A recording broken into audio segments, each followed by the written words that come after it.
Bon, ben écoutez, bonjour à tous, bonjour à tous. Merci donc d'être venus à cette réunion sur l'actualité des entreprises récupérées en Argentine.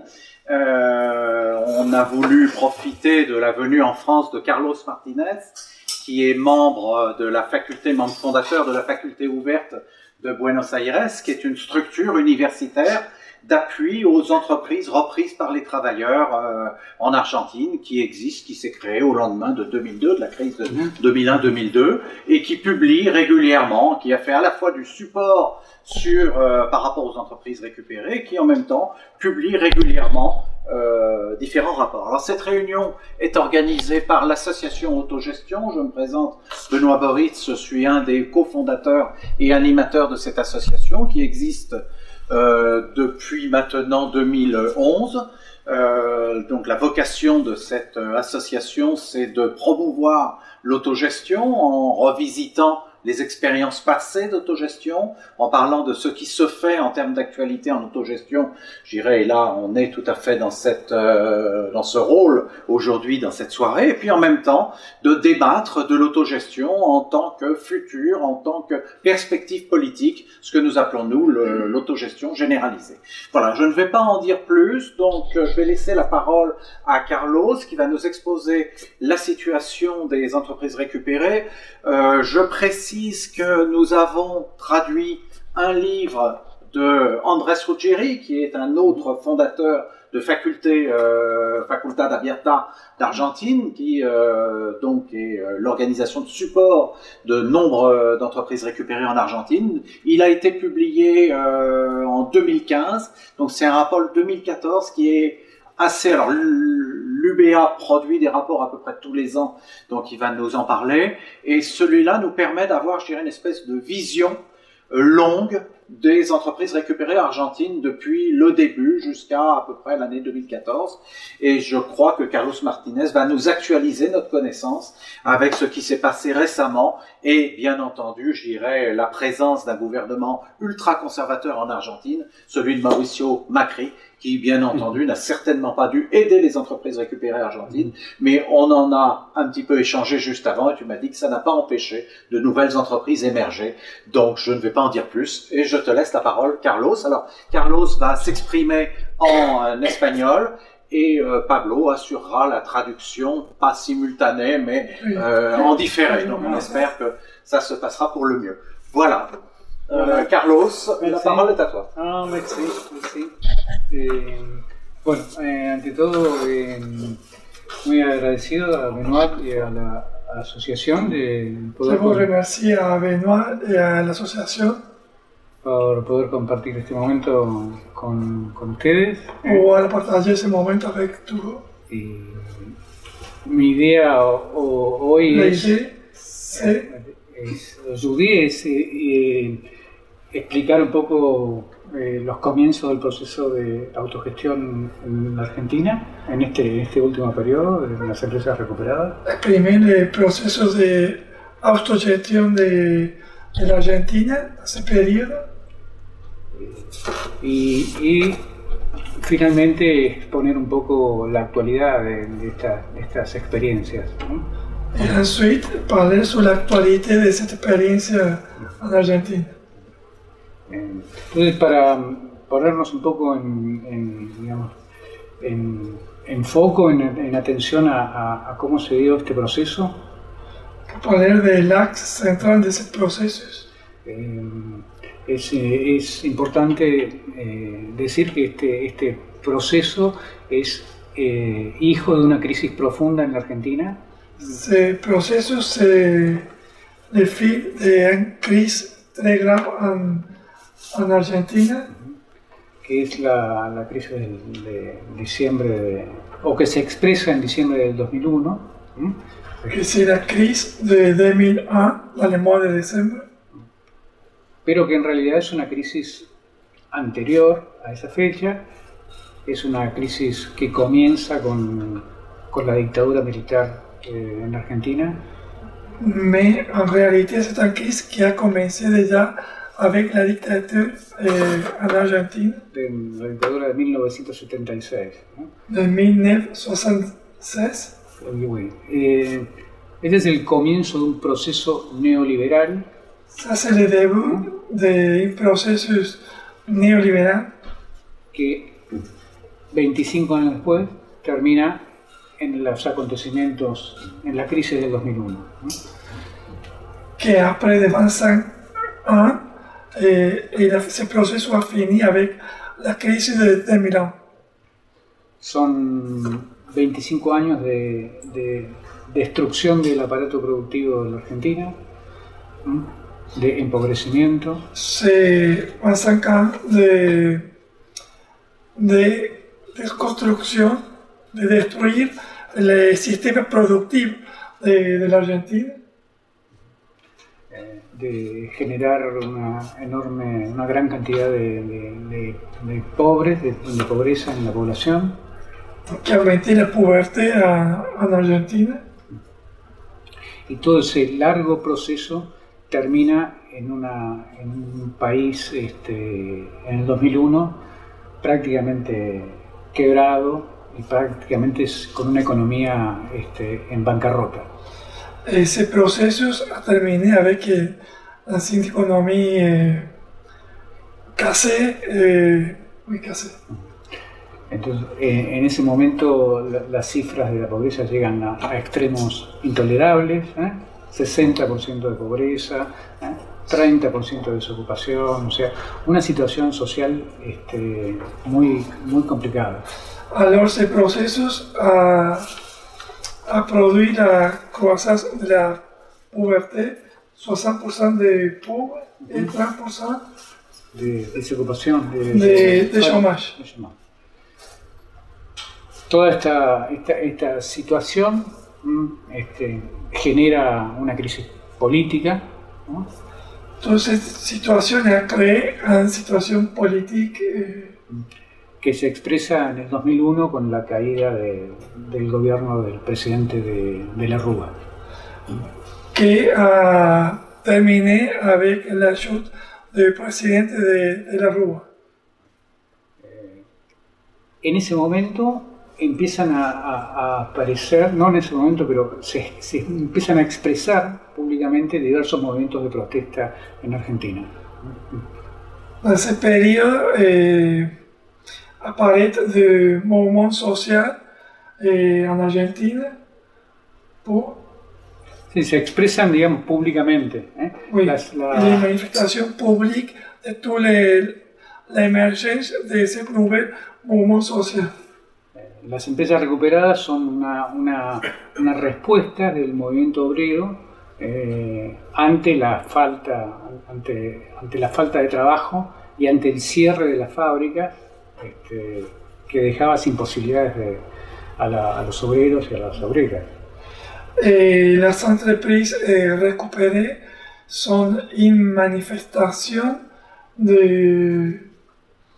que responde a ese proceso de crisis política y económica argentina porque la tasa de chômage a été en aumento. Claro, en ese momento quedar desocupado era quedar, digamos, en los márgenes del sistema y sin posibilidad de volver a reinsertarse en el aparato productivo.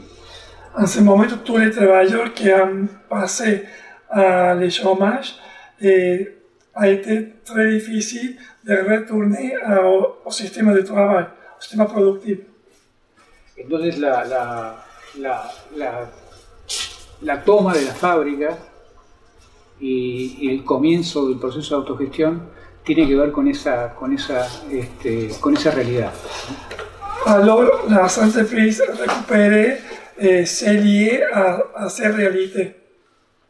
Entonces, este proceso comienza primeramente con pocos casos y después va aumentando a medida que la crisis va aumentando y a medida que la protesta social también va en aumento. Que digamos que el proceso de las empresas recuperadas va en aumento a medida de que la sociedad está en una crisis profunda. O sea, se van dando cada vez más casos en un poco tiempo. C'est-à-dire que las entreprises récupérées se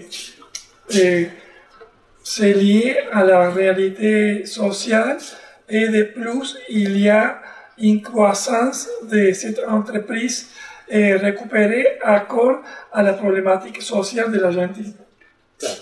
Es un nuevo método, digamos, un nuevo método de lucha de los trabajadores en ese contexto de donde no había respuestas ocupacionales por parte del sistema formal de empleo. Sí. ¿No? Una herramienta de lucha que los trabajadores inventan por sí mismos ante esta imposibilidad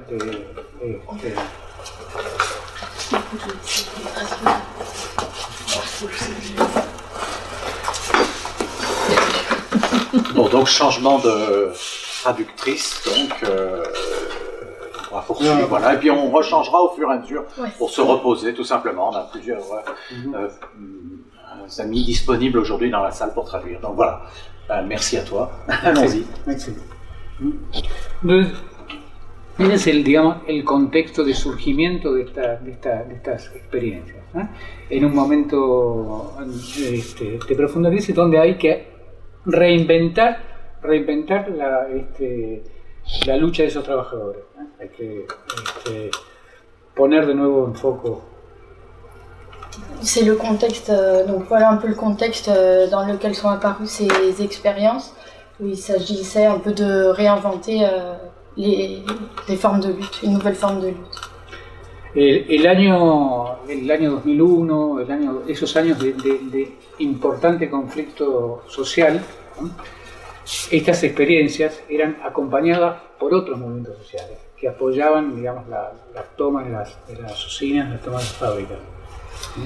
Pendant ces années 2001, donc il y avait un important conflit social et d'autres mobilisations sociales accompagnaient aussi, apportaient leur soutien à ces prises, à ces occupations d'usines. Claro. Entonces el movimiento fue creciendo y se fue consolidando. Donc le mouvement s'est à petit augmenté et s'est renforcé. Y continuó todo este tiempo hasta ahora. Vamos a ver cómo aumentaron los casos desde que se iniciaron hasta este momento.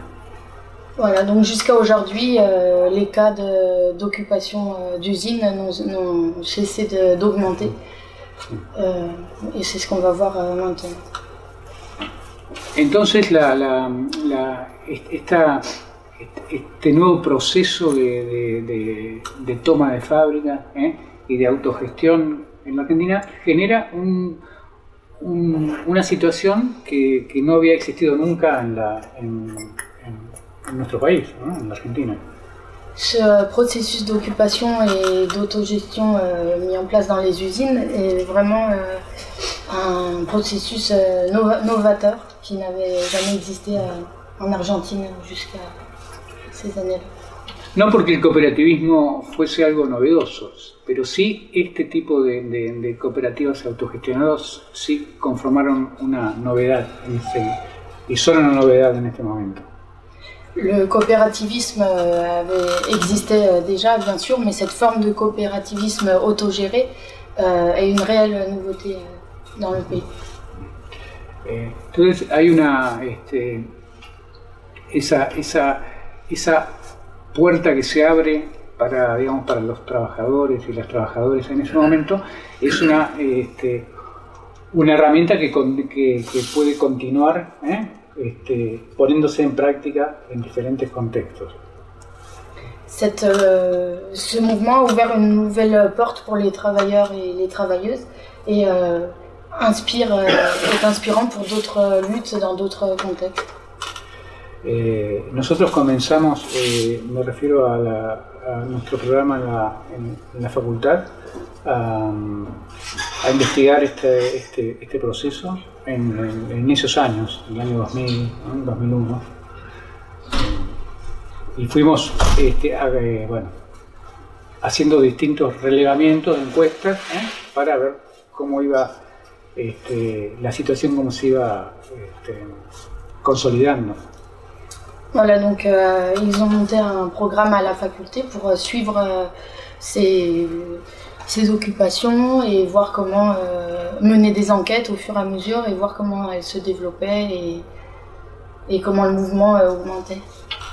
Este informe que estamos presentando hoy es el sexto relevamiento, la sexta encuesta, y la primera fue en el 2004, en el año 2004. Alors aujourd'hui, il va nous présenter le 6e rapport réalisé sur ce mouvement. La première enquête avait été réalisée en 2004 et aujourd'hui c'est la 6e. La encuesta del 2004 tenía 59 casos. D'accord. Dans la première enquête, ils avaient étudié 59 cas d'usines autogérées. Et dans celui-ci, y en este ahora vamos a verlo. Ahora vamos a ir a los números actuales. Estos son los datos generales, ¿no? Actuales. Esto es un informe recién terminado. Octubre de 2018 tenemos 384, ¿no? 384 empleadas por sus trabajadores. Voilà. Donc aujourd'hui, on a 384 entreprises récupérées par les travailleurs recensés en cette dernière enquête. Bueno, total de trabajadores. Voilà, qui occupe 15 525 travailleurs et travailleuses.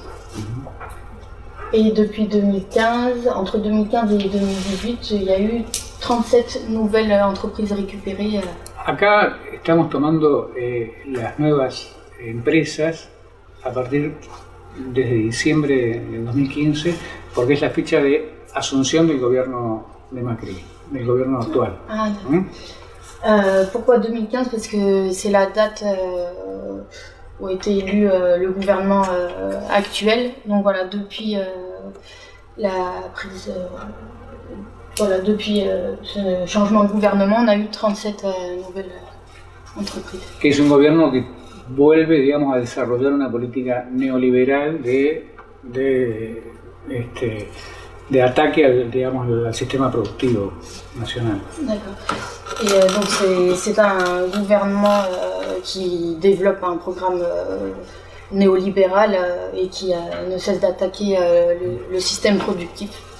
Voilà, il continue dans cette lancée-là. Igualmente hay nuevas experiencias, como vemos acá. Las nuevas son 7 casos y está la cantidad de trabajadores, ¿no?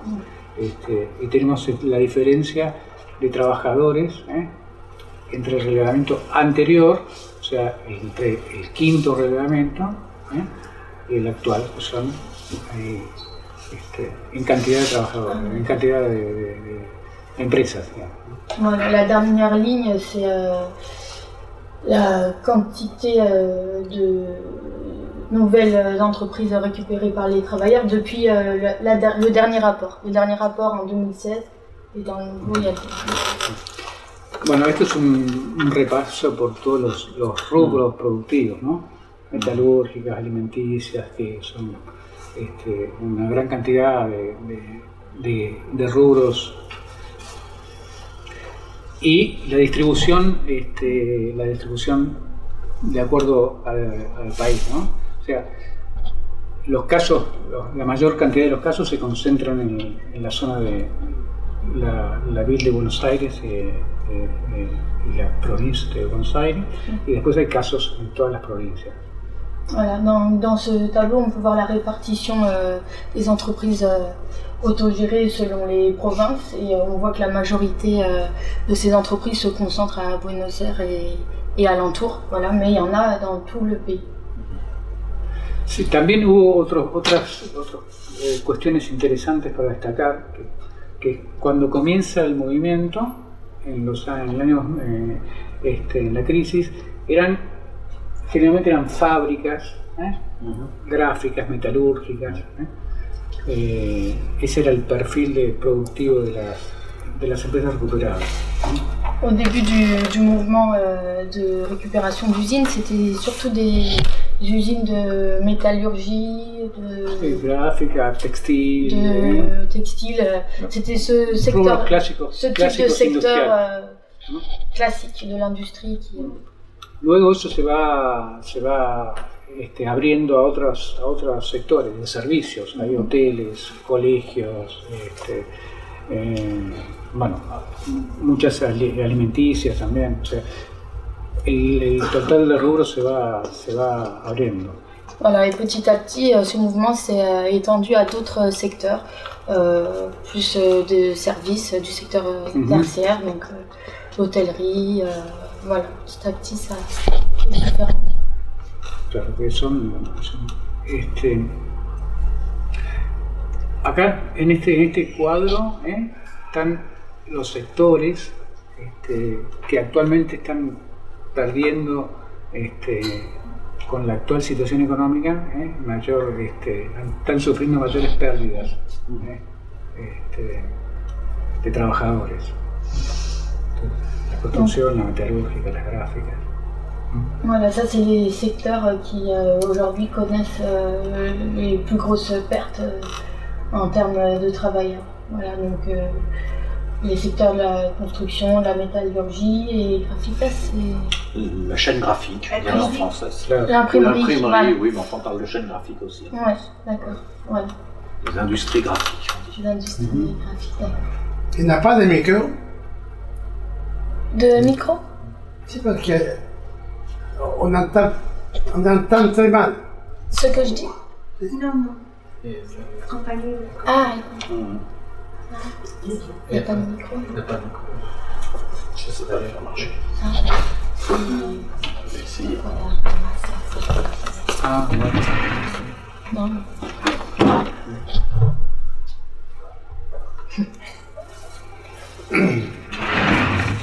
Bueno, en este cuadro están las causas del cierre, de los cierres actuales de las empresas. Voilà, et là c'est les causes des fermetures, les causes actuelles des fermetures d'usines, d'entreprises. Donc voilà, on a par abandon, par desalojo judicial, voilà, judicial. Expulsion judiciaire. Achicamiento de la voilà, dislocation de l'usine en plusieurs entités, fermeture judiciaire, tout simplement chute, enfin faillite, voilà, faillite ou vente. Quiebras, o sea, empresas que... O sea, el contexto económico actual es muy difícil porque han aumentado los costos de la producción y ha bajado el consumo.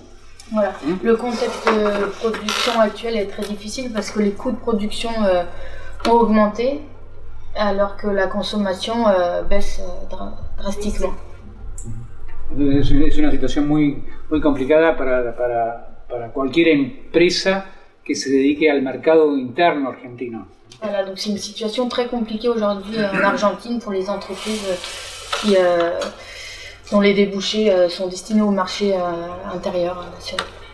O sea, el plan del gobierno actual es un clásico plan neoliberal, digamos, de destrucción del aparato productivo. Voilà. Le plan du gouvernement est un plan classique de destruction de l'appareil productif national, un plan néolibéral. Es un plan similar al que vivió la Argentina en varias ocasiones, ¿no? Voilà, et l'Argentine a déjà vécu ce genre de plan en plusieurs occasions.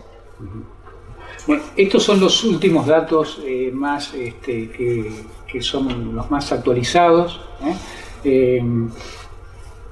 pero aparte de las empresas recuperadas hay un gran movimiento de autogestión que tiene que ver con cooperativas de trabajo, más pequeñas, pero que agrupan a muchos miles de trabajadores y de trabajadoras. Voilà, donc ça c'était les derniers chiffres actualisés sur le mouvement des entreprises récupérées, mais à côté de ce mouvement, il y a aussi une multitude de petites coopératives de travailleurs qui emploient des milliers de travailleurs qui ne sont pas recensés dans ce rapport. Donc c'est un mouvement encore plus large. En cierta manera, la autogestión de las empresas recuperadas crearon un proceso de autogestión en la sociedad que se hizo presente de muchas maneras, de distintas formas. Muchos emprendimientos autogestionados. L'autogestion est présente sous des formes très diverses dans la société argentine, pas seulement dans ces entreprises récupérées, mais voilà, on observe de nombreux petits projets autogérés en Argentine. Y todos estos emprendimientos, cooperativas, dependen de la dinámica económica del mercado interno. Voilà, et tous ces petits projets sont dépendants de la dynamique du marché interne. Donc, y ahora estamos en un proceso de deterioro profundo del mercado interno. Voilà, et comme actuellement le marché interne se détériore gravement, tous ces projets sont donc mis en péril également. Y por otro lado han aumentado exponencialmente los costos de la producción. Voilà, et comme de gas, de luz, de agua, ¿no? Voilà. Et tous les coûts de production augmentés, que ce soit le gaz, l'électricité, l'eau, tout ça ne cesse d'augmenter. Alors la situación es très difficile, bueno, igualmente hay una experiencia social, económica y política que digamos, resguarda estas experiencias. Hay una... Voilà, mais malgré ce contexte difficile, il y a toute une expérience, des expériences autogérées qui se mettent en place au niveau social, économique, politique. Pero es fundamental cambiar el modelo económico para que estas experiencias vuelvan a generar trabajo, ¿no? Y a generar un ingreso digno para sus integrantes. Du coup, j'ai oublié. Un ingreso, digamos, o sea, para ponerse a salvo de la crisis o del cierre, las cooperativas ¿qué hacen? Bajan su ingreso personal por trabajador. Entonces... Ah oui, donc pour faire face à ce contexte difficile, les petites entreprises sont obligées de baisser les salaires des travailleurs. Donc, aparte de estas problemáticas generales que tienen que ver con el proceso económico, estas experiencias pudieron poner en discusión los límites de la propiedad privada de los medios de producción y las posibilidades de la autogestión, las posibilidades de la autogestión colectiva de los medios de producción. Voilà, donc mis à part ce contexte économique difficile, ces expériences arrivent tout de même à remettre en question ou mettre en lumière les limites de la propriété privée des moyens de production et à montrer qu'il est possible de s'autogérer entre travailleurs. Sí, un movimiento con 15.000 trabajadores y trabajadoras que están, digamos, que se han apropiado de los medios de producción y que tienen una propiedad común. Eso es, digamos, un dato muy relevante políticamente. Voilà. C'est tout de même, donc, comme on l'a dit, 15 000 travailleurs et travailleuses qui font partie de ce mouvement autogestionnaire. Donc ça, c'est un fait, c'est une donnée cruciale. Creo que esa es el colorario de esta experiencia, es ese aprendizaje social que se inicia en un momento de crisis y que continúa como una herramienta poderosa de los trabajadores. Voilà, donc ce mouvement est un exemple typique d'une alternative qui naît dans un contexte de crise, mais qui arrive à se maintenir dans le long terme et à montrer et à devenir un outil puissant de contestation du modèle dominant. Y ya llevamos muchos años de este proceso de autogestión y bueno, y hay una memoria y una práctica que se expresa siempre, que siempre está expresada en forma dinámica. Voilà, donc ce mouvement a aujourd'hui plus d'une quinzaine d'années, donc il y a une mémoire, il y a une véritable mémoire de lutte qui se construit et qui continue de se construire au présent. Bueno, no sé si podemos abrir algunas preguntas. ¿Sí? Me parece que... Bon, écoute, merci Carlos de ta présentation, de cet exposé. Maintenant, l'heure va être aux questions sur ces entreprises récupérées. Je ne sais pas, est-ce que vous voulez faire un changement de traducteur maintenant ou tu tiens, tu me tiens. Pardon? Moi, je bien, on peut continuer. Mais... On tient, pas entendu. On va continuer comme ça. Voilà, très très bien. Bon, y a-t-il des questions immédiatement dans la salle? Il n'y en a pas? Oui. Quelle est la situation légale de ces empresas? ¿Es ilegal ou una forma de legalización? Ese es un aspecto muy complicado. Donc, quel est le statut de ces entreprises? Donc ça c'est un aspect compliqué. Porque muchas empresas están expropiadas, pero en forma temporal, ¿no? Tienen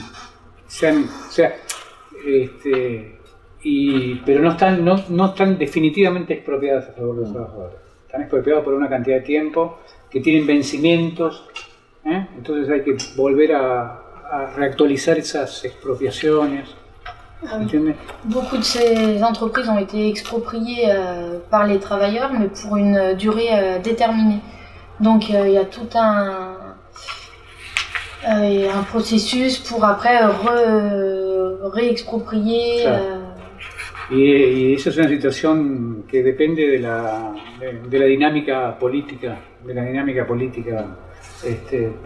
para que eso se vuelva a conseguir otro plazo más de expropiación. No hay una solución definitiva todavía, es un tema muy grave eso. Ah oui. Et du coup la question se pose toujours, il faut toujours réoccuper les usines, enfin les réexproprier. Donc c'est toujours un peu une situation précaire, on va dire. Il n'y a jamais les usines ne sont jamais acquises par les travailleurs une bonne fois pour toutes.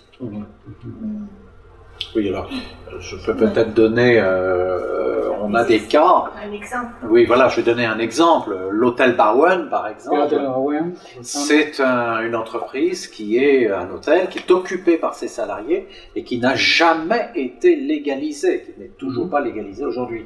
Par contre, on peut prendre par exemple Textile Pigoué. Alors Textile Pigoué, quelle est la situation à Textile Pigoué? Textile Pigoué, les travailleurs achetaient la quiebra. D'accord. La entreprise de la coopérative.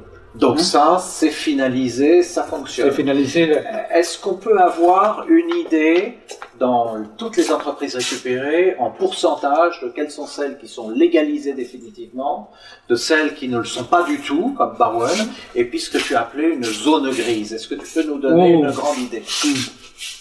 Sí, la mayoría está en una zona gris, en eso que decimos una zona gris, así que depende mucho de la situación política. Oui.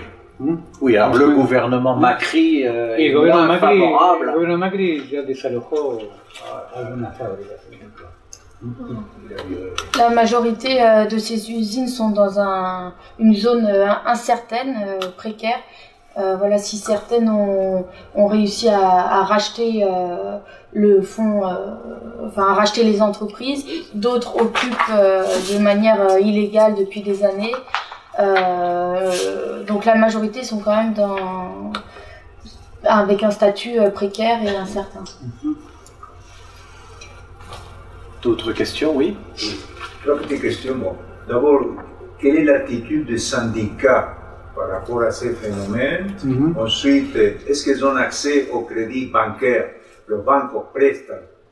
No, les banques no prestan dinero. No, digamos, crédit, no, les coopératives no acceden al crédit de banque. Et les syndicats, quelle est l'attitude? Les syndicats, l'actitud actuellement de algunos sindicatos acompaña,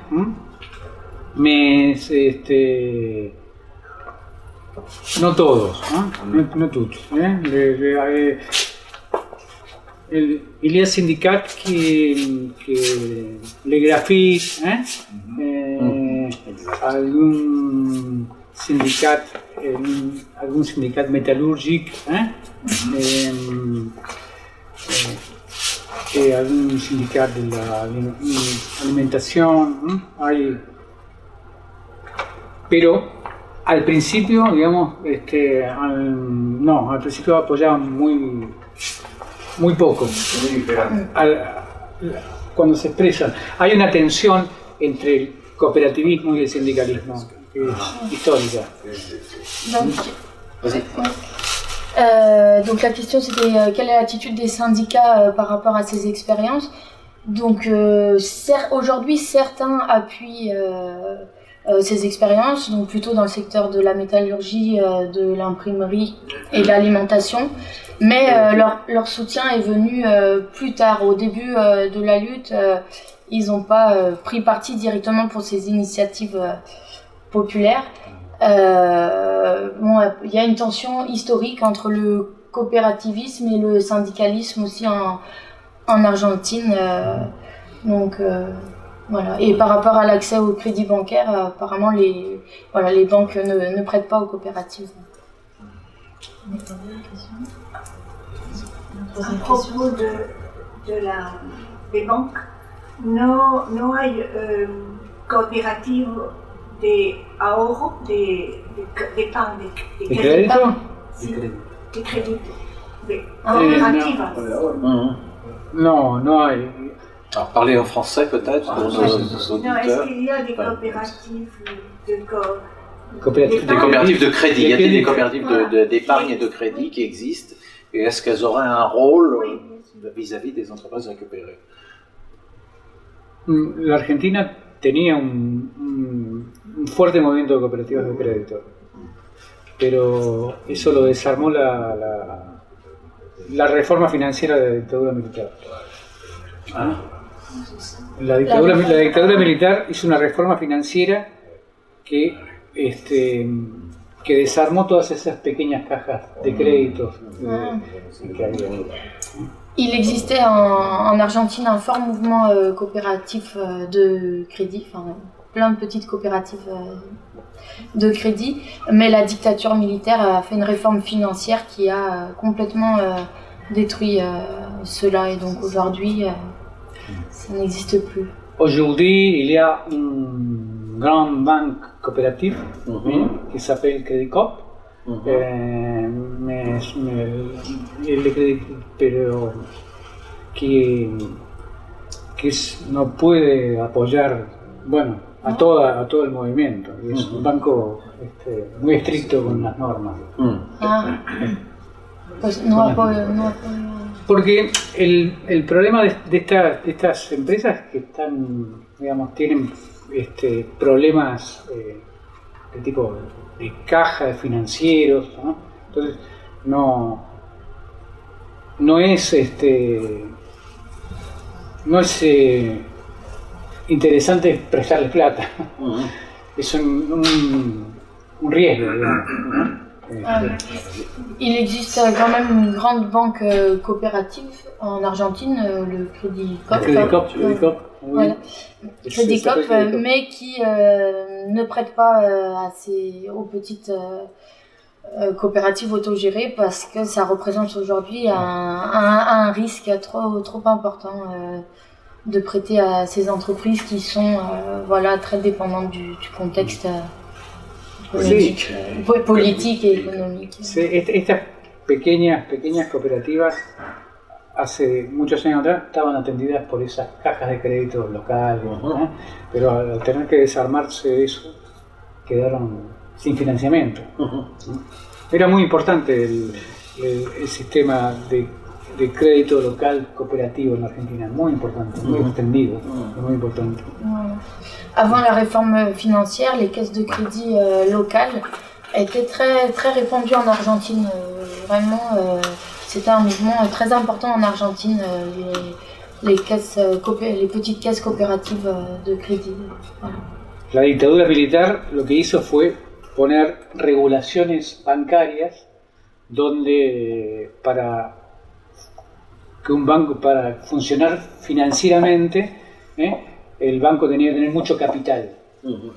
Entonces tenía que poner plata en el Banco Central, mucha plata. Entonces todas esas cajas de crédito quedaron fuera del mercado. Voilà. Un des aspects de la réforme financière de la dictature militaire a été donc de mettre en place des régulations bancaires qui obligeaient les banques à déposer une grosse quantité de capital dans la banque centrale, ce que n'étaient pas en mesure de faire les petites caisses coopératives de crédit. Donc ça les a... Entonces la única posibilidad que hubo fue juntar todas esas cajas de crédito en un banco para salvar, digamos, algo del sistema.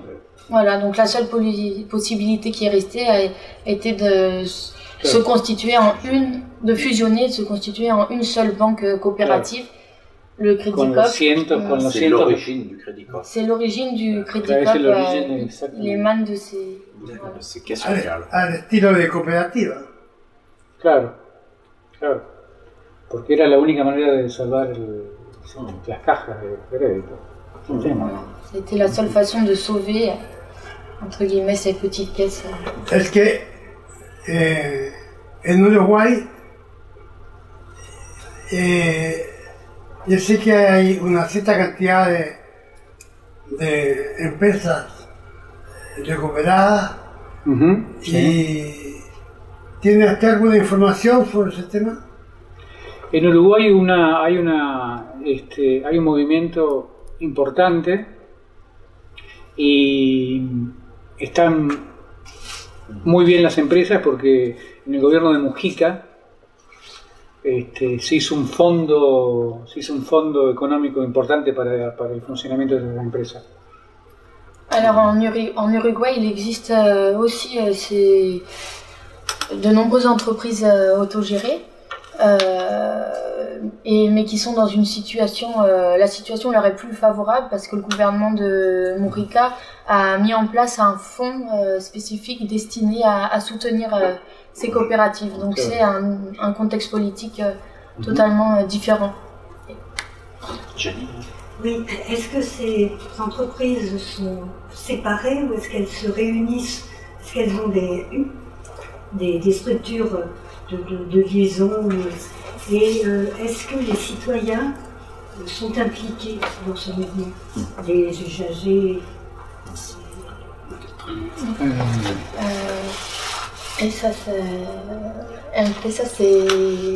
¿Existe una estructura más común a estas empresas recuperadas?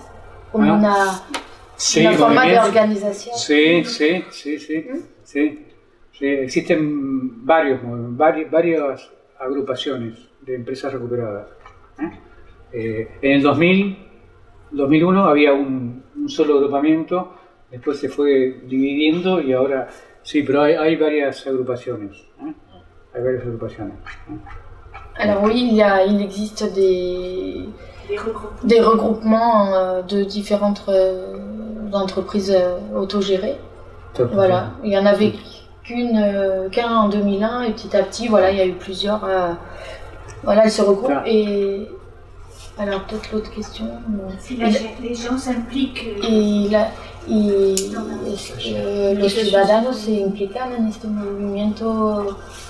Bueno, sí, en general la ciudadanía ve con simpatía y apoya este proceso. ¿De qué manera concreta? Y cuando hubo que movilizar para defender las empresas, los movimientos sociales lo hicieron, lo lograron, o sea, hubo un compromiso efectivo, digamos, en la movilización. Oui, en général, les citoyens, enfin une partie des citoyens voient ces initiatives autogérées de manière positive et ont exprimé d'ailleurs leur soutien à plusieurs reprises quand il a fallu se mobiliser pour défendre ces entreprises. Il y a eu une réelle mobilisation de la part voilà, de personnes. Sí. Voilà, de citoyens lambda. Hubo momentos muy difíciles, muchos desalojos, represiones, a principios del 2000. O sea, Parce que au début des années 2000, ça a été un moment très difficile pour ce mouvement où il y a eu beaucoup d'expulsions de ces usines. Donc il a fallu lutter et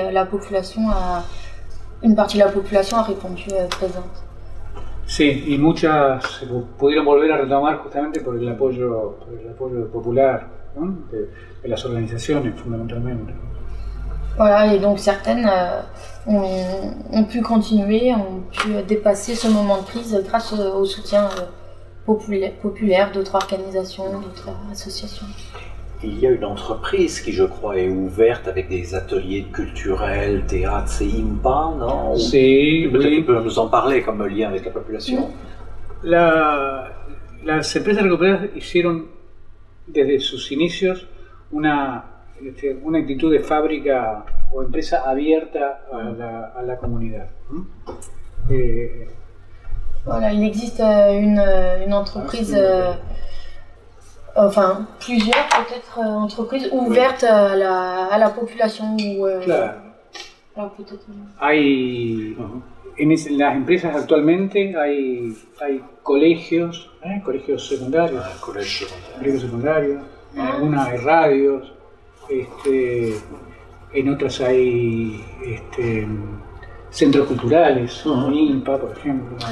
Dans certaines entreprises, il y a des radios ont été mis en place, un collège, oui, colegios para adultos, colegios secundarios pour adultes, enfin voilà, une espèce de formation, ainsi que... Est-ce que c'est la IMPA, c'est celle-là? Des ateliers. IMPA, yo le voy a mostrar una foto de IMPA. IMPA tiene un centro cultural muy grande.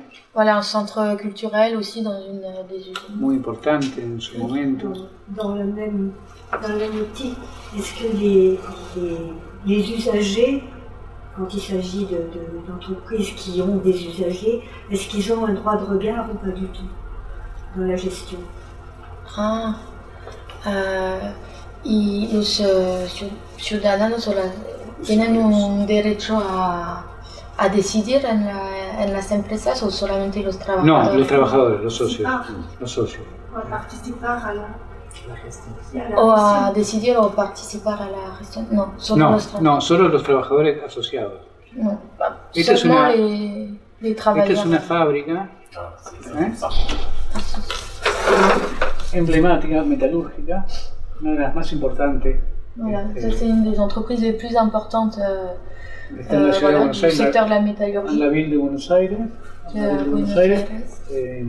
INPA a un centre cultural et actuellement une université de travail. Voilà. Donc cette entreprise a un centre culturel important et une université pour les travailleurs. Voilà, INPA, et on peut dire dessous lutte, travail et culture. Y hay muchas experiencias. Hay en la ville de Buenos Aires hay una Grafic también, una Grafic Patricios, que il y a una radio communautaire, radio communautaire, una empresa radiográfica, y bueno, el hotel Bauen, allí se reúnen diversas organizaciones, movimientos sociales. Voilà, c'est aussi parfois les coopératives sont des lieux aussi où d'autres mouvements sociaux peuvent se réunir et sont des lieux donc, de discussion et d'échange. Et une des radios communautaires importantes, c'est Radio Gráfica. Después Radio Gráfica de Chilaver, aussi en la ville de Buenos Aires, qui est une entreprise avec un centre culturel. Nuestro programa tiene ahí el centro de documentación sobre empresas recuperadas, ahí en esa fábrica. En la coopérative Chilaver. Voilà, le centre de documentation du programme duquel il fait partie, du programme d'études de ce moment, est implanté dans une usine récupérée. Qui est Chilaver. Chilaver. Qui est une entreprise d'industrie graphique. Oui. Oui, un peu, comment ça se passe à l'intérieur? C'est-à-dire, par exemple, quels sont les organes de direction? Est-ce qu'il y a une réelle démocratie de tous les travailleurs ou il y a une petite minorité qui prend les commandements et qui agit au nom de tout le monde? Quelle est la politique salariale? Est-ce qu'il y a une vraie démocratie sociale dans ces entreprises récupérées? Peut-être, si je n'ai pas compris. En général, les travailleurs disent que les décisions politiques, économiques sont réalisées en l'Assemblée générale. Mais bon, cada entreprise es una situación particular, pero yo creo que la democracia existe realmente en ciertas empresas. Habrá algunas que sean más democráticas, otras menos, pero en general creo que sí, que hay una... Il y a une idée des rapports de salaire, par exemple, de un à combien c'est à l'intérieur, par exemple, de un à 10 ou de un à 20, los salarios. ¿Cuál es la diferencia entre lo más bajo y lo más alto? En general, los salarios son igualitarios. En general, dans la majorité des entreprises. En la majorité, les salarios son igualitarios. Esas son cuestiones que se dieron al inicio y continuaron. Vamos a ganar todo lo mismo, vamos a hacer una estructura de política democrática, y eso se continúa. Oui, c'est par exemple, Je voudrais illustrer ça par un livre français qui existe, qui est le livre de Maxime Quijoux, qui a étudié deux coopératives en Argentine. Donc il y avait Globo, les ballons de baudruche, et puis les Brookman, qui était un tailleur. Et dans ces deux entreprises, il y avait la pratique de salaire unique. Alors, il expliquait tout le monde au même salaire, voilà, ce qui est le cas de la majeure partie des entreprises récupérées. Là où, ce que signalait, j'irais Maxime dans son livre, il disait que ça provient de l'origine de l'entreprise, c'est-à-dire qu'en général, c'était l'encadrement qui était parti, et du coup, ils s'étaient retrouvés à reprendre l'entreprise, ils ont dit, bah, le plus simple, c'est salaire égaux pour tous. Mais, dans le long terme, ils disent que c'est quelque chose qui est très difficile à tenir, et dans son enquête, il montrait qu'il y avait parfois des dissensions, notamment à Globo, entre certains, et que, des fois, le salaire unique était parfois remis en cause. Voilà. C'est une chose. Alors je crois que tu as un problème de temps, c'est ça. Alors si une autre personne peut reprendre le chemin, Lise ou... Merci. Ou Mauro, oui. Bon merci en tout cas.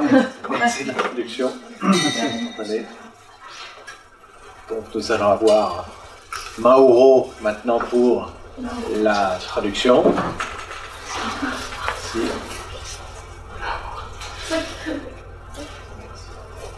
Merci en tout cas. Merci, au revoir. Bon, les bons français, c'est fini. Alors, autre question? Je voulais poser une question parce que j'ai vu qu'en Patagonie, il y a quand même des coopératives et je voulais savoir si parmi les communautés indigènes, il participent à des entreprises coopératives autogérées. Cooperativas dentro de las comunidades aborígenes en Patagonia. ¿Cooperativas?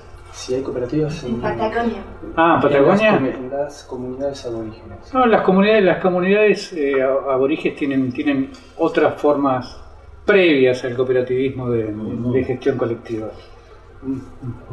El cooperativismo es una invención de la modernidad capitalista.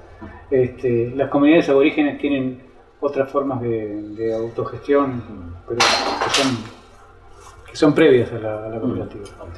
Oui, les communautés aborigènes, ils ont une dynamique, un système d'organisation bien antérieur au concept de coopérative, que c'est plutôt un produit capitaliste. Hay cooperativas campesinas. Oui, coopératives campesines, oui, sí. Et coopératives paysannes. Cooperative. Campesina. Sí, cooperative campesina, sí. Pero no son integradas en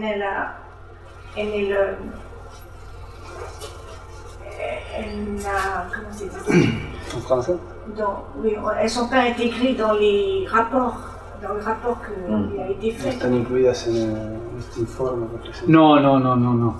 Estas son cooperativas urbanas, industriales, y las cooperativas campesinas tienen su propia dinámica de organización, ¿no? O sea, en la Argentina hay movimientos campesinos donde el cooperativismo es importante. Voilà, le système de coopérative, elle est séparée, il fait partie d'une autre dynamique, et les mouvements paysans, au sein des mouvements paysans en tant que mouvement politique, je pense qu'avoir compris, a aussi de son côté ses propres initiatives coopératives. Pero, por ejemplo, aquí hay cooperativas que hacen venta directa a la ciudad. Es un type de coopérative directe de vente. Sí. Hay esas experiencias también de venta, digamos, de mercado de precio justo. Mercado de precio justo. Eso lo hacen mucho los movimientos campesinos. Intentar llegar al productor, al consumidor directamente desde el productor.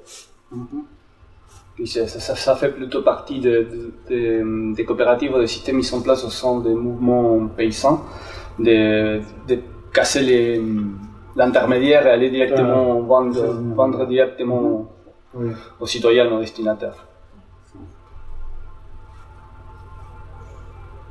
Oui. Votre groupe universitaire, je ne sais pas comment, laboratoire, fait seulement des études ou aussi de l'aide? Quel groupe, pardon? Il demande si l'UBA, Facultad Abierta, fait pas seulement des études, mais aussi de l'aide. Que la Facultad Abierta se limita a estudiar el fenómeno, también participa, ayuda. No, participa activamente. Sí, participamos activamente. Nosotros hemos... La participación elle est active. Nosotros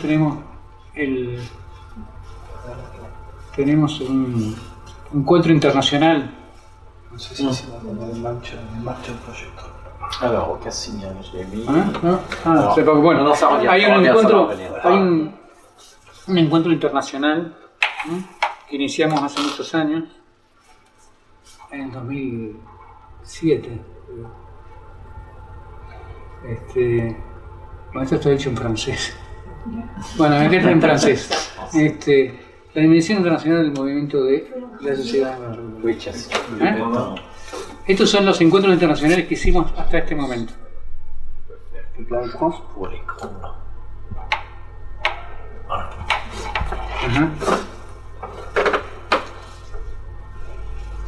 Esto lo iniciamos. Estos son espacios de encuentro internacionales donde intervienen, bueno, la facultad, otras facultades y las cooperativas. Y debatimos la autogestión en esos espacios. Ce sont des rencontres internationaux qu'on a mis en place il y a quelques années où il participe pas mal de facs.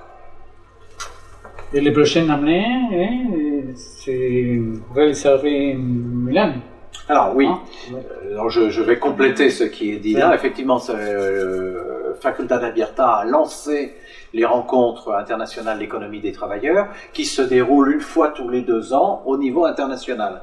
Et entre-temps, se sont mis en place des réunions régionales, continentales, et aujourd'hui nous fonctionnons sur 3 des réunions Amérique du Sud, des réunions Amérique du Nord qui incluent le Mexique et les Caraïbes, et des réunions européennes. Alors en matière de réunions européennes, la première a eu lieu chez les Fralib. À l'époque on parlait des Fralib, donc à Gémenos, ils n'avaient pas encore monté leur coopérative Scopti, donc on était dans une entreprise récupérée, une entreprise occupée.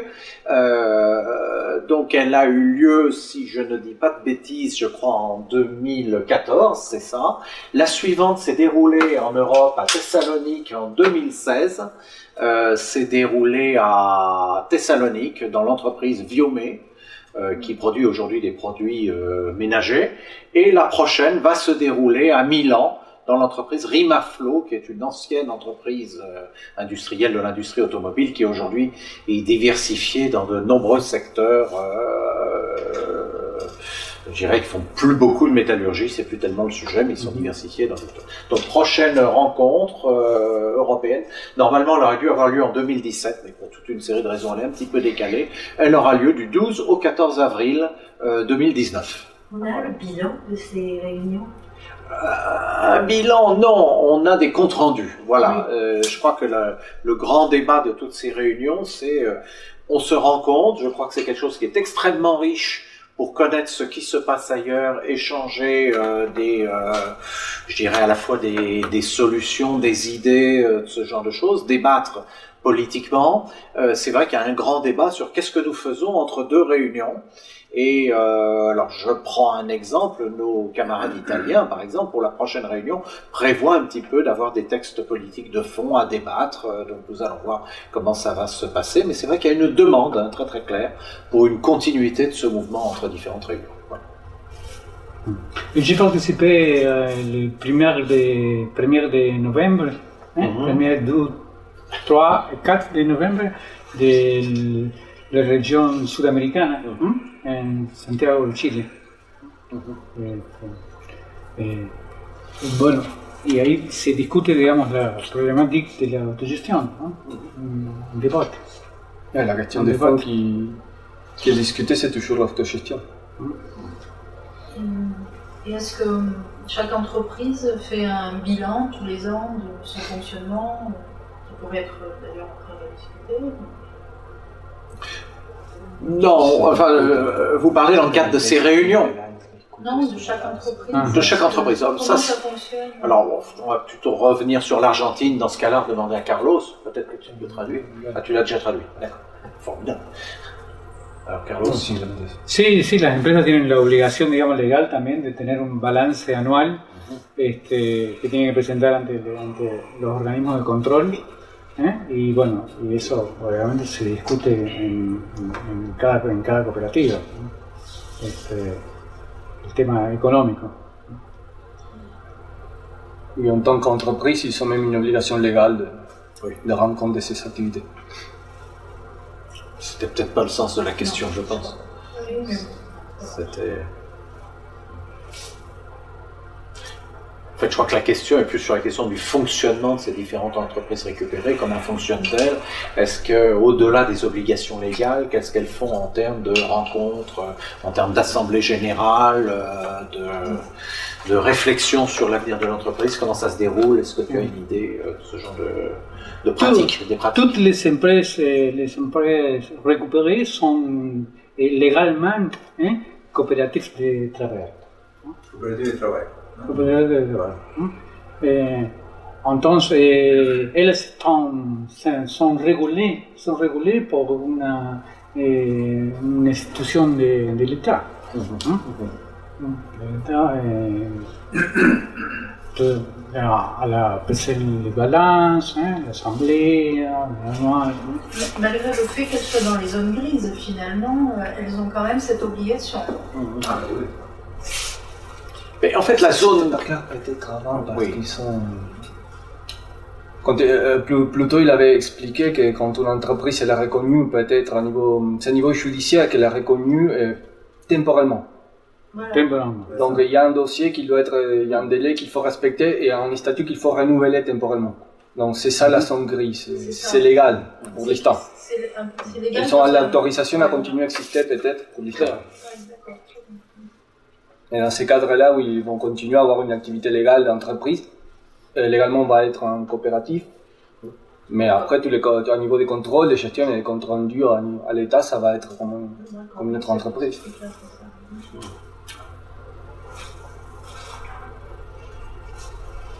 D'autres questions sur ce mouvement des entreprises récupérées argentines?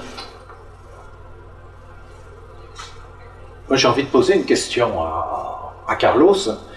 Qu'est-ce qui a changé dans les relations des entreprises récupérées entre le gouvernement précédent de Cristina Kirchner, et le gouvernement actuel de Macri? Donc aussi bien en termes de légalisation, est-ce qu'il y a eu un changement dans les légalisations des coopératives, ou je dirais du point de vue de l'environnement économique, je dirais comment ça s'appelle. Voilà. Si tu peux nous brosser un petit peu les différences entre ces deux périodes. Sí, tres différences. Alors, voilà. Tres différences, l'actitud du gouvernement actuel avec le gouvernement de Kirchner. Parle en espagnol. Entonces, hay una... lo que pasa es que la etapa del kirchnerismo, que hubo un apoyo importante en base a, digamos, a políticas públicas por ahí de subsidios o créditos. Eso fue una buena política y un buen apoyo. Pendant le kirchnerisme, il y a eu une politique assez bienveillante des entreprises récupérées avec un système d'allocation et de prêts qui était... Pero dejó irresuelto el problema más importante que es el problema legal. Ils ne se sont pas attaqués à ce statut légal, ils ne sont pas résolus ces problèmes, ils ne sont pas tranchés sur ces questions. Los movimientos reclamaron una ley de expropiación para todos, que nunca se realizó. La demande était vraiment la mise en place d'une loi intégrale d'expropriation des entreprises pour donner un cadre légal qui n'était jamais mis en place. El Hotel Bauen, es un hotel que está en el centro de Buenos Aires, fue expropiado poco antes de que asuma Macri, unos días antes. Macri no, Macri fue expropiado por el Congreso, expropiado por el Congreso antes de cuando ya había ganado las elecciones Macri, pero todavía no había asumido. Fue expropiado legalmente. L'hôtel Baouen, il était exproprié légalement, il était reconnu en tant qu'hôtel exproprié quelques instants avant la prise de pouvoir de Macri. Mais il faut avoir gagné ces élections. Cuando asumió Macri, vetó la ley. Et lui, là, voilà. Au moment de prendre le pouvoir, il avait mis de côté la loi. Es digamos, ¿Cuánto tiempo cuántos años llevó el Baouen funcionando hasta así? El Baouen funciona desde el 2002. Voilà. Desde el 2003. Il a fonctionné quand même, il fonctionne quand même depuis plus de 15 ans, depuis 2003. Claro. Entonces, esas cuestiones legales que no fueron resueltas, y eran la cuestión fundamental à resolver. Oui, j'ai connu, je vais témoigner aussi si vous le permettez, ayant été aux dernières rencontres de Pigüé international en Argentine en 2017, la première réunion s'est passée dans l'hôtel Baouen. Puis après, nous sommes partis en car à Pigüé, qui se trouve à plusieurs centaines de kilomètres dans la Pampa. Donc c'est une nuit de bus, voilà. Et cet hôtel Baouen donc, est gigantesque, c'est un hôtel au centre de Buenos Aires, mais en même alors c'est un hôtel qui, comme tu l'as expliqué, est un grand rendez-vous maintenant des mouvements de gauche, des associations, il y a même des concerts, des événements culturels qui se passent. Par contre, c'est vrai, ce qui est désolant et que je l'ai vu de mes propres yeux, c'est que c'est un hôtel qui est en décrépitude et qui s'explique d'une façon très simple. Ils n'ont pas les moyens d'investir dans un hôtel qui n'est pas à eux. Et cette situation de non-régularisation de Baouen dure maintenant depuis, on est à 16 ans. Je crois que c'est quand même une histoire un peu exceptionnelle que cette histoire de Baouen, qui n'a pas été tranchée. Et malheureusement, je dirais, comme tu l'as indiqué, Macri a stoppé la légalisation qui arrivait enfin de Baouen. Et c'est bien dommage, parce que c'est un magnifique hôtel. Voilà. Et très sympathique par ailleurs. Voilà.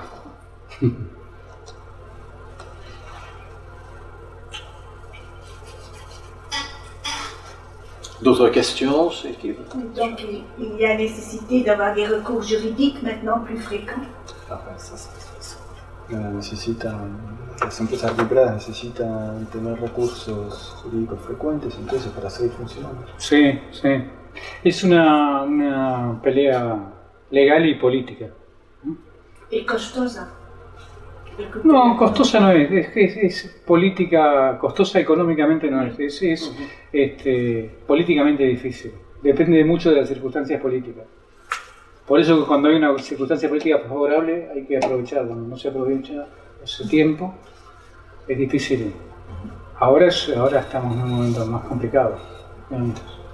Cette précarité, cette incertitude judiciaire qu'il faut toujours regagner, c'est trop lié à l'ambiance politique aussi. Ça devient quelque chose de trop dépendant des circonstances politiques du moment.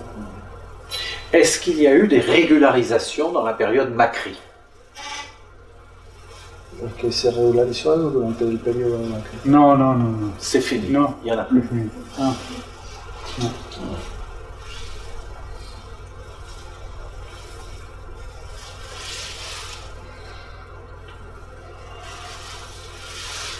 Bon, d'autres questions sur ce mouvement?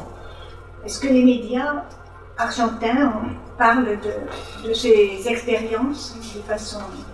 Enfin, peut-être pas les médias qui appartiennent au libéralisme, que la prensa argentina habla en general de este fenómeno, lo cubre como debería. Actualmente no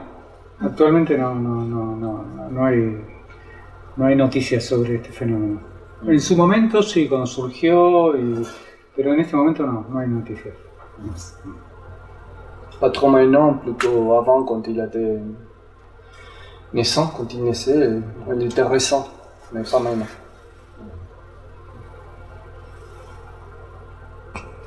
la última, contexto político, cómo ven los argentinos, cómo los argentinos voient l'élection de Bolsonaro au Brasil. Lo de Bolsonaro, bueno, Bolsonaro es un golpe duro para América Latina, un golpe difícil. Va a modificar el mapa político y va a poner la situación de nuestra región con más dificultades, creo. C'était un très gros coup pour toute l'Amérique latine. Ça change la carte politique, ça ouvre un...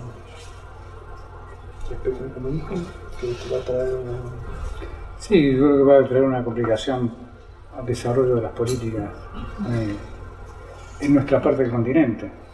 À niveau de développement et à niveau politique, ça va être vraiment compliqué. Todavía no sabemos, pero parece que las cosas van a estar bastante mal, bastante peor de lo que están ahora. On se passe encore, mais il semble que les choses vont devenir bien pires.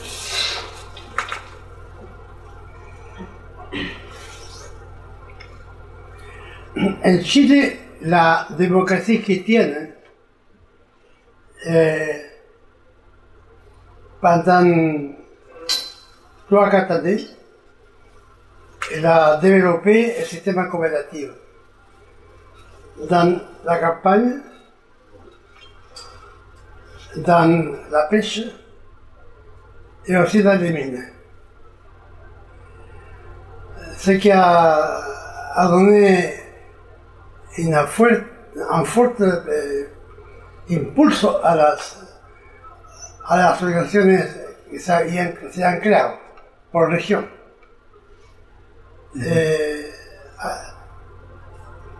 Después llegó el gobierno de Allende y después vino el golpe de Estado de Pinochet y se terminó el ensayo que se estaba experimentando en Chile. Sí. C'était la démocratie chrétienne au Chili qui avait mis en place et développé les systèmes de coopératifs à niveau de la pêche, à niveau des campagnards, à niveau de l'agriculture peut-être, et à niveau des mines. Et juste après les coups d'État, tout ça c'est fini. Et est-ce qu'il y a des relations un petit peu entre les pays justement de ce mouvement? Par exemple comme le Chili, il a dû rester quand même des traces de ce travail. Est-ce qu'ils ont quand même des liens avec les pays voisins pour se soutenir?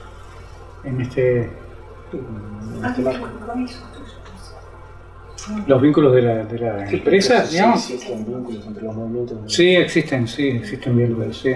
Existen vínculos con Uruguay, con Brasil, con Chile. No, hay vínculos entre las empresas, sí. Bolivia aussi. Con Venezuela hubo también en un momento, ¿no? Con Bolivia, sí. Pero en Bolivia no hay casos de este tipo, no, es otro tipo de economía la boliviana. Es otro tipo de economía. Mais c'est vrai que la rencontre internationale de Pigüé à laquelle j'ai assisté, on a vu des entreprises d'à peu près tous les pays d'Amérique latine, et dans le cas du Chili, on a vu 2 entreprises se présenter, des coopératives de travail. Ce ne sont pas à proprement parler des entreprises récupérées, ce sont des entreprises coopératives de travail qui sont venues comme telles et qui s'identifient à ce mouvement, à l'économie des travailleurs. Voilà.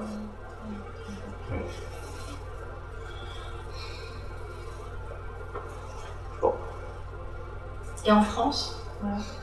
Alors, en France, c'est beaucoup plus complexe parce qu'à la différence de l'Argentine, on a un mouvement des coopératives de travail qui est très vieux, qui s'appelle aujourd'hui les SCOP, effectivement, en France, qui offre un cadre, je dirais, de support aux coopératives de travail, en France, au SCOP, donc, qui fonctionne, quoi. Voilà, je veux dire, il n'y a pas grand-chose à dire là-dessus, avec des outils financiers et autres, donc on est dans un environnement qui est très très différent. Voilà, c'est ça. On a je dirais qu'on assiste en France, on a assisté en France à ce qu'on peut appeler, au niveau argentin, des entreprises récupérées. C'est-à-dire que si je prends la définition que donne Andrés Ruggieri dans ce livre d'une entreprise récupérée, pour lui c'est une entreprise qui a existé avant d'être prise par ses travailleurs, qui a connu un processus, je dirais, de conflit, qui a amené à ce que l'entreprise perdure sous la forme d'entreprise récupérée, comme il l'appelle, et souvent, c'est ce qu'on a dit tout à l'heure, très souvent sous une forme légale de coopérative de travail. Même si certaines ne le voulaient pas d'ailleurs en Argentine au début. Bon, on a ce même phénomène en France sur quelques cas. On peut citer, évidemment on cite toujours l'exemple des Fralib, qui est devenu Scotti, mais on peut citer l'exemple des Pilpa à Carcassonne, qui sont devenus les glaces La Belle Aude. Alors ce sont des processus très différents les uns des autres, hein, de création. On a des contestations de cession, par exemple la SET en Haute-Savoie, qui est une entreprise d'appareils de soudure, de chips électroniques au demi-micron près, hein, de précision, donc de la très haute technologie. Donc là, on a affaire tout à fait à autre chose que ce qu'on a vu par ailleurs, où eux ont contesté une décision en justice de cession de l'entreprise, de vente de l'entreprise, ont eu gain de cause et ont repris leur entreprise sous forme de scope. Et on peut en citer des tas d'autres, sans parler de toutes les entreprises qui tout simplement se sont trouvées en faillite et que les salariés ont souhaité reprendre. C'est l'exemple de Fontany dans la Haute-Loire, c'est l'exemple de la librairie Les Volcans à Clermont-Ferrand, etc. Donc on a ce phénomène qui est vraiment réel et très très fort en France. Mais qui ne marche pas toujours. Pardon ? Mais qui ne marche pas toujours. Qui ne marche pas toujours, c'est-à-dire, voilà, on a eu des exemples où il y a le projet qui était là. Je pense à la papeterie de Docelles, par exemple, 160 emplois. Ils ont trouvé du financement pour 15 millions d'euros, relancé l'entreprise pour 160 emplois à 2 ans, et immédiatement c'était 115 emplois, donc vraiment une vision.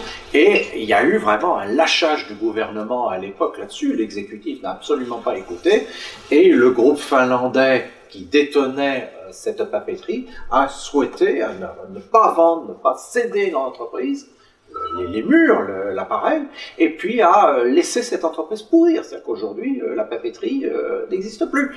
C'est absolument incroyable. On peut citer Ecopla à Grenoble, on peut citer encore une série d'autres. C'est le tribunal de commerce.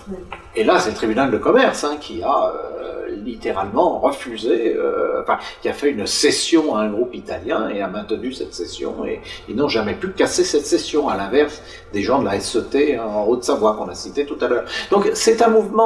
Est-ce qu'il y a un mouvement d'entreprise récupéré, identifié en tant que tel en France? Non, la réponse est non, parce qu'en fait, le mouvement se retrouve dans ce mouvement des SCOP qui est largement organisé, qui fait des études, que fait Facultad Abierta, ce qui n'existe, puisque ça n'existe pas en France. Je dirais que le mouvement des SCOP, politiquement, est très pluraliste. Je pèse mes mots là-dessus, hein, il y a un spectre politique extrêmement large de gens qui participent à ce mouvement des SCOP. À l'inverse, en Argentine, vous avez des tas de mouvements d'entreprises récupérées qui sont finalement assez politisés, c'est ce qu'il expliquait tout à l'heure, il y en a eu un au départ, puis après on a scissionné, puis on rescissionne, puis on refusionne, et puis enfin, c'est une complexité absolument incroyable. Et c'est là que le rôle de Facultad Abierta est central, parce qu'il est un petit peu au cœur de ce processus relativement indépendant de ces différents mouvements, en disant voilà, on va vous apporter du support et on va faire des études sur ce phénomène. Donc on n'a pas tout à fait on a le même phénomène d'entreprise récupérée en France, mais on n'a pas cette identification forte qu'on arrive à dégager en Argentine. Et ce qui fait que quand on fait des rencontres économie des travailleurs en Europe, c'est vrai que peu d'entreprises françaises participent à ce mouvement et à ces réunions. Et c'est une vraie question. Voilà. Et les syndicats là-dedans, dans les COP, ils interviennent ou pas? Alors, on peut parler pour l'Argentine, on peut parler pour la France. Là, il a dit que non, c'était pas lui, il dit globalement le mouvement syndical argentin ne supporte pas la transformation en coopérative. À quelques exceptions près, il a pris, alors je ne connaissais pas le coup du syndicat de la métallurgie, mais par exemple le syndicat de l'industrie graphique qui est indépendant là-bas en Argentine, au contraire, a vraiment poussé la constitution de coopératives. Il y a une véritable chaîne graphique coopérative en Argentine, qui est d'ailleurs regroupée de plusieurs entreprises complémentaires, à la fois, je dirais, dans la notion de marketing, que dans la notion de conception, de la conception de l'impression, etc., qui est organisée en tant que telle. Et c'est le syndicat qui a été structurant là-dessus, en Argentine. Hein.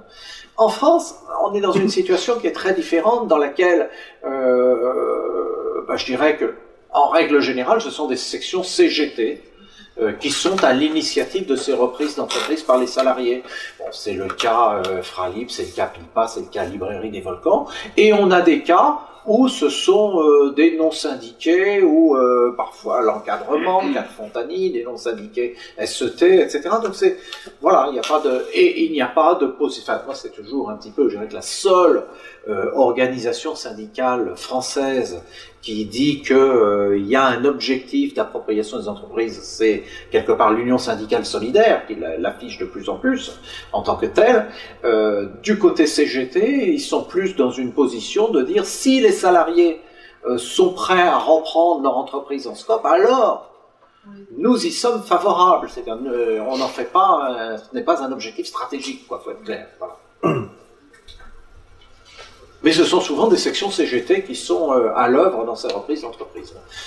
Moi, l'exemple le plus récent, ancien, je m'entends à partir de 2000, c'est-à-dire qu'il y a eu en France ce phénomène de ce qu'on appelait les scopes de lutte dans les années 70 et 80, dans lequel on a retrouvé la CFDT, puisque c'est souvent des entreprises qui étaient issues de la seconde faillite de l'IP, où ils ont créé des petites scopes. Alors la seconde faillite de l'IP, c'est 76, hein, après et ils ont créé à ce moment-là des scopes, dont une qui existe toujours, les Industries de Palante, LIP, qui existe toujours aujourd'hui, sous un autre nom.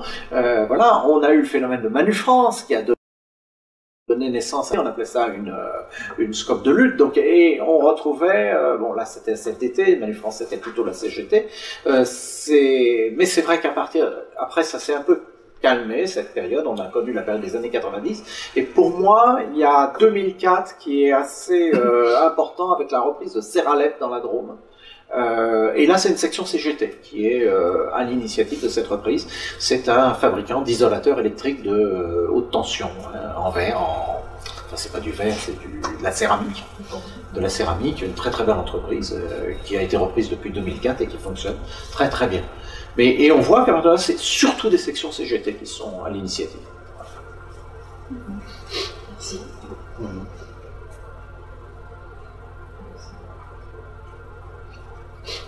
Et la faculté d'Abierta, comment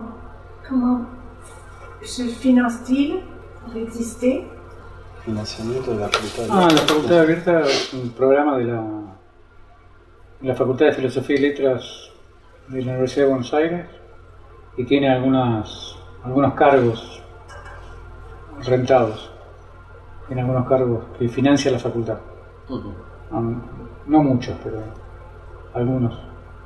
C'est en fait un programme de la fac de philo à Buenos Aires qui a signé quelques postes salariés pour la mettre en place. Combien il y a de postes? ¿Cuántos puestos? Creo que ahora tiene cuatro cargos rentados. Quatre. Donc une petite structure, oui, j'aime bien cette petite structure. Oui.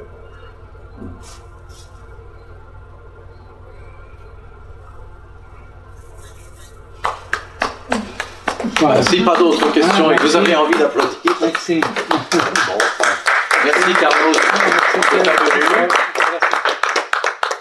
Écoutez, merci à vous tous d'être venus ce soir pour écouter donc Carlos Martinez. Qui est de passage. Je crois que tu vas nous faire une présentation à Grenoble samedi prochain, invité par une organisation de solidarité avec l'Amérique latine. Bon, ben écoutez, j'espère que ça nous a permis, vous avez permis d'avoir une bonne vue du mouvement des entreprises récupérées Argentine. Si vous le souhaitez, les éditions Silep sont publiées un livre, il est à 15 €, voilà, 15 € sur les entreprises récupérées Argentine.